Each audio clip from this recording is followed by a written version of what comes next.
Straight to the point. Now, sa pikas bahin mga higala, nakuha ni kasamang RV Veloso ni maong report kagahapon, kay doon na mga higala gi-file nga kaso, no?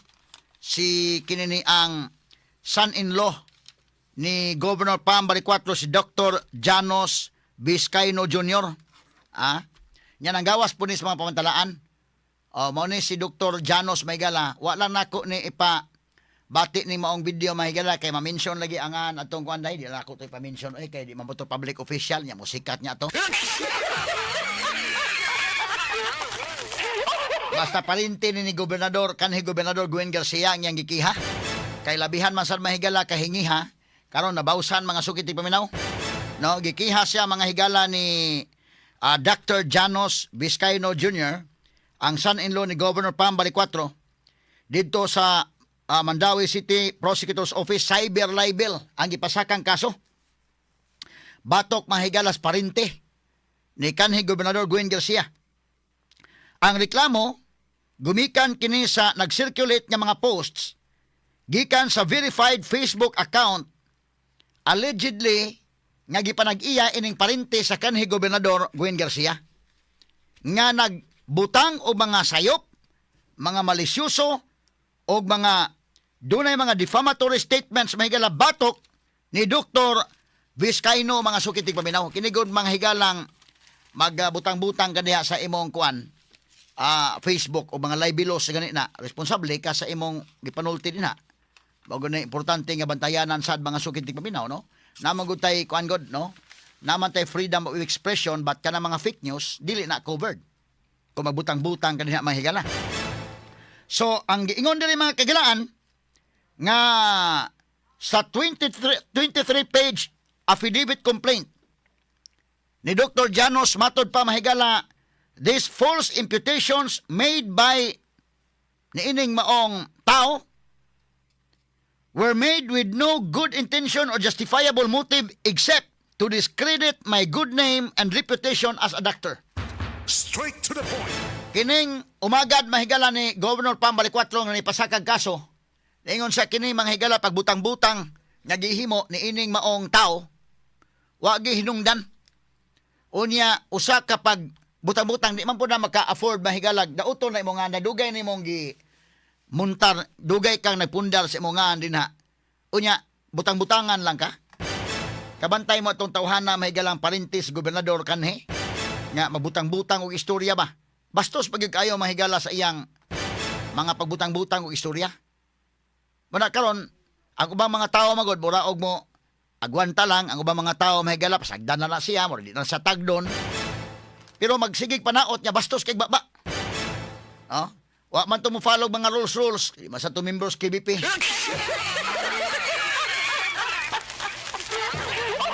Nya magsalig lang tong tawhana kay mo lagi na agamhanan lagi mahigala mga Garcia kani adto.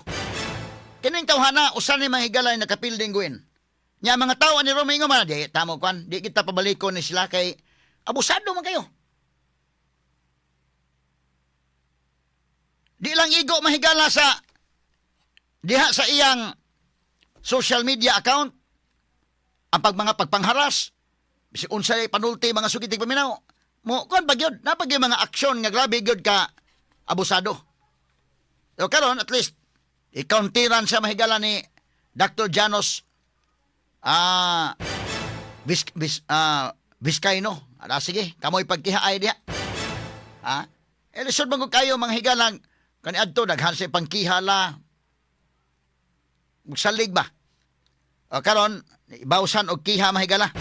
Cyber libel. Matod pa sa legal team, nag-describe mahigala nga ang allegations mga butang-butang lang. Mga ka-doktor na dahil nga imong butang-butangan lang dekin. Di sa lalay mga higalang usa ka doktor may man og kuana tinarong naman na siya pagka-doktor mga kagilaan. Ingon siya nga gibutang-butangan siya, way basihanan ang report unsupported by facts. Ang iyang abogado, ang legal counsel ni Vizcaino, kining umagad ni Governor Pam, mi-emphasize nga kining maong kaso nagbutyag sa fundamental principle nga ang professional reputation of private individuals cannot be used as a target for reckless commentary, online theatrics, or politically motivated attacks. Straight to the point. Anak ka, kuha na ni Inday kay private person man guni, dili man ni government employee. Wa man ni magtrabaho sa gobyerno. Ha? Ya kini maong paringte kanis gobernador, Gwen Garcia, og mo attack mga higala, bastos pakigbaba mga sugiti paminaw. Puro bag makadaot ka o mga tao bang mga professionals. Ha? Anya dili man ka kuan protected sa freedom of speech anak kung maghimo-himo kag istoryang way basihanan. Ha? Mo nang wala kagwanta mahigala. Sakto sana kung naa kay rights nga ma-violate, amo kuan gyud ka, mukiha gyud ka. Di pod basta-basta makagalaan nga pasagdan lang sa nimo. So matod pa mahigala nga kining maong mga sayop nga mga statements o mga fake news dili ni protected speech mga kigalaan.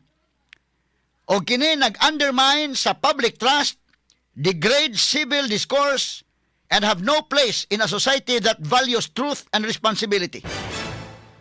Matod pa sa complaint affidavit nga ang mga post nga gipublish mahigala ining ilang gikiha karon nga parinti sa kanhi Gobernador Gwen Garcia. Nagabutyag nga ang pasangil din ini nga duna kuno mahigalay pasyente si Vicente Soto, butang-butang lagi day. Magkana pasyente si Vicente Soto gikumpil kuno mahigala, gipugos kuno nga kini ni ang adto mo palit og medical supply sa usa ka specific supplier. Unya kuno ang presyo kuno mahigala gipaburot in exchange for a commission. Straight to the point. Ayaw man kanya maghimo-himo ko istorya mahigala ning tawhana. Magbugna-mugna og istorya mga sukiting paminaw di karon gikiha siya mga kigalaan. Mas mayo man sada kay mura mo gyud makasukol ano niya nga pag-abusar na lang ba. Magsalig mahigala sa iyang apelyido, magsalig unsa sa kagamhanan, nya siya pod manghigala medyo kuansad mura mga tao dili na lang mobangga niya.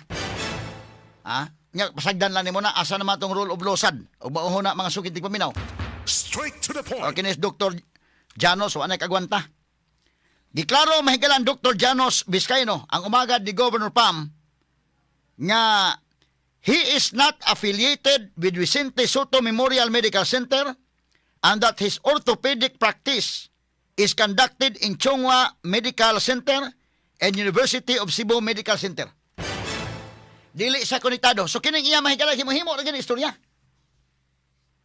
Wa man siya di man sa konektado sa Vicente Soto Hospital. Konektado sa Chongwa Hospital o sa kinini ang University of Cebu Medical Center. Nya paghimo-himo istorya may pasagdan lang gud nimo na. Mura mago mag-abusar ba nga maghimo-himo istorya bakakon kayo. Paghimo-himo istorya ngilngig kayo mahimo-himo istorya tawhana. Wa gyud mahigalay kamatuoran ba himo-himoan lang kanya ang panulti magkagalan foul kayo gyud. Straight to the point. Ayaw nyo papaminawa mga bata kay bida. Labihan ka, bastos kayo mga sukiting paminaw. Inistoryahan may galab. Wagi, kuha ng baba mga kaigalan, wagi, ethics. Unya, kinini ang iyasad nga gidinay, ang iyang any connection to Surgetech Medical Supplies Incorporated. Ang supplier allegedly mentioned ni anang maong post. May sa gyud bitaw nga kwan. Aron nga makatilaw sa di lang kasi siya may sigikiha, mas may pod nga siya mabawsan ba siya po ikiha. Straight to the point. Bawas ba lamang kay mo lamang gud og ka wa say lingaw makikilan sige pangiha so ikaw sige la mo panagang diha. Di karon counterpunch sa boxing pa ni mahigala ba kana banggi sumbag ka wala gyud ka mo bawas. Mas may pod na mo counterpunch pug ka kay. Straight to the point. Bawas pug ka panagsa. Okay, so mo ni mahigala ang nahitabo. Kay ang pasangil mo sa post ba kagalaan nga kini kunong duna kunoy diri sa Vicente Soto mahigala akusahan si Dr. Vizcaino nga ipugos kuno ang mga pasyente kuyawan na iyang pasangil day. Nagihimo-himog istorya nga pugso na ang pasyente adto palit aning maong supplier. Nya dunay commission kuno si Dr. Janos. Sawa man taon ko maginana oy. Grabihas butang-butang mahigala matod pa niining Dr. Janos. Iyang gidinay ka na nga connected siya sa Surgetech Medical Supplies Incorporated, ang supplier nga maoy gipasanginlan mga sukit di paminaw. Not only are these grave accusations, but all that he says are not true in the slightest. Limang kaday, kabakakon kayo. O pasagdan ko nimo na maghimo-himog istorya sige pamakak, himo-himog istorya maanad bangod. Bisag kinsa lang tawhana himo-himo ag istorya. Nya walay mo reklamo mga sungiti paminaw. At least karon okay na imong gihimo. Dr. Janos, importante mo na mag dili tinuod ng tanan, gibutang-butangan ka, siyempre algabyado ka. Di lalim na abot ko ka ng profesyon pagka-doktor. Nya human gubon na imong pangahan din sa way hinungdan. Mura ni tawhanag lisensyado sa bisag unsa lai sulti mga higala sa iyang mga post diha. Straight to the point. Dili na sa appeal sa freedom of expression. So ingon siya may higala nga kini ni ang dili sa connected sa sword stick, di po sa connected wa gyud bisag gamay na lang sa ingon siya mga higala nga not only are these grave accusations but all that he says are not true in the slightest. Wa gyud bisag gamay kamatuoran kanang iyang gipanulti. Murag bisag anino na lang, wa gyud. So wa palabya ni Dr. Janos. Mas maayo po na, kayo may lingaw ning tawhana god. Maayo po na lingaw po siya panagang sa iyang kaso.